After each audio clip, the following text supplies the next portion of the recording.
Om Swastiastu. Apa kabar hari ini anak-anak? Semoga dalam keadaan baik-baik saja. Sebelum memulai pembelajaran, mari kita berdoa sesuai dengan agama dan kepercayaan masing-masing. Ambil sikap amustikarana. Om Prano Dewi Saraswati Wajibir Wajiniwati Dinam Awiyawantu. Berdoa selesai. Baiklah, kita akan memulai pembelajaran hari ini yaitu Baiklah, hari ini kita akan bahas materi mengenai bakti sejati dalam Ramayana. Adapun materi pembahasannya diantaranya A. Ajaran bakti sejati, B. Bagian-bagian bakti sejati, C. Sloka bakti sejati dalam Ramayana, D. Bentuk penerapan bakti sejati dalam kehidupan, E. Ajaran bakti sejati sebagai dasar pembentukan budi pekerti yang luhur di dalam zaman global. Ajaran bakti sejati sebagai komponen penting dalam kehidupan sehari-hari sebagai umat beragama. Manfaat dari implementasi ajaran bakti sejati. Menurut kalian apa itu bakti? Bakti bisa berarti sujud,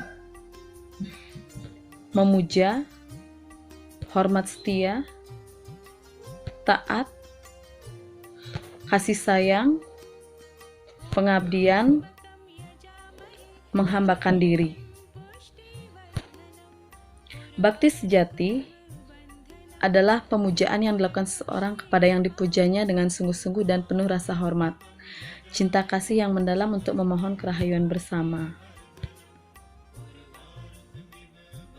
Orang yang melakukan bakti disebut dengan bakta, sementara bakti sebagai jalan spiritual disebut dengan bakti marga atau jalan bakti. 4 cara atau jalan mendekatkan diri ke hadapan ide Sang Yang Widi disebut dengan catur marga dengan bagian-bagiannya bakti marga. Bakti marga itu adalah cara atau jalan untuk mendekatkan diri kepada ide Sang Yang Widi adalah dengan jalan bakti. Seseorang yang melakukan bakti marga disebut dengan bakta. Yang kedua bagiannya itu karma marga. Seseorang yang melakukan karma marga disebut dengan karmin. Jenana marga, cara atau jalan mendekatkan diri ke hadapan ide Sang Yang Widiwasa dengan cara pengetahuan. Orang yang melakukan jenana marga disebut dengan jenanin. Raja marga, cara atau jalan untuk mendekatkan diri ke hadapan ide Sang Yang Widiwasa dengan cara tapa, yoga, dan samadhi. Orang yang melakukan raja marga disebut dengan yogin. Selanjutnya adalah bagian-bagian bakti sejati. Kitab Bhagavata Purana 7523 menyebutkan ada 9 jenis bakti ke hadapan ide Sang Yang Widiwasa atau Tuhan Yang Maha Esa yang disebut dengan istilah Nawawida Bakti. Nawawida Bakti itu adalah 9 jalan bakti ke hadapan ide Sang Yang Widiwasa. Dengan bagian-bagiannya itu ada yang pertama Srawanam. Srawanam adalah membaca, mendengarkan ceramah keagamaan. Kirtanam. Yang kedua, menyanyikan kidung suci. Yang ketiga, Semaranam, mengingat nama Tuhan. Yang keempat, pada Sewanam, melakukan pelayanan kepada Tuhan. Yang kelima, Arcana, memuja keagungannya. Yang keenam, Wandanam, sujud dan kebaktian. Yang ketujuh, Dasya, melayani atau memberi pertolongan. Yang kedelapan, Sakyam, sahabat sejati. Yang kesembilan, Atmaniwedanam, menyerahkan diri sepenuhnya. Sloka-sloka bakti sejati dalam Ramayana. Sloka-sloka kitab Ramayana yang berhubungan dengan ajaran bakti sejati jumlahnya sebanyak 24.000 stansa.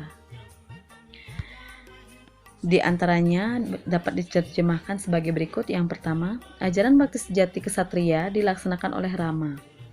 Yang kedua, ajaran bakti sejati persatuan Rama selalu bersatu dalam membela kebenaran. Berikutnya, yang ketiga, ajaran bakti sejati kasih sayang Rama selalu mengutamakan kasih sayang dalam membela kebenaran. Yang keempat, ajaran bakti sejati bantu-membantu. Rama selalu mengutamakan kebersamaan dalam membela kebenaran. Berikutnya, implementasi ajaran bakti sejati di sekolah dalam kehidupan. Yang pertama ada Srawanam, bisa dilihat pada gambar, yaitu mendengarkan ceramah. Yang kedua ada kirtanam, yaitu menyanyikan lagu atau kidung suci keagamaan. Yang ketiga ada semaranam. Yang keempat ada padasewanam. Yang kelima ada arcanam. Yang keenam ada wandanam. Yang ketujuh ada dasyam. Kedelapan sakyanam. Yang terakhir 9 sewanam atau atmaniwedanam. Berikutnya adalah ajaran bakti sejati sebagai dasar pembentukan budi pekerti yang luhur dalam zaman global. Dalam slokanya yang ke-242 diuraikan adanya 3 jenis kewajiban orang tua yang disebut dengan bapa.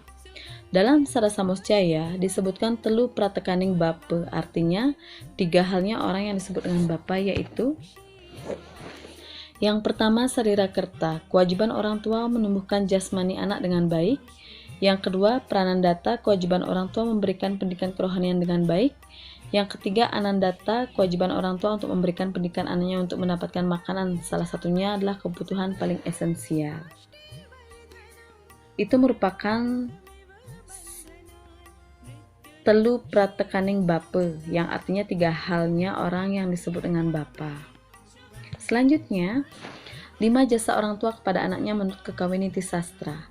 5 jasa orang tua kepada anaknya menurut Kekawiniti Sastra. Yang pertama, amat tuaken, artinya melahirkan. Yang kedua, mantulung urip, artinya menolong jiwa dari bahaya. Yang ketiga, maweh bino jane, artinya memberi makan dan minum. Yang keempat, anyangaskara, artinya mengupacarai dengan upacara manusianya. Yang kelima, mangupadhyaya, artinya mengajar dan mendidik.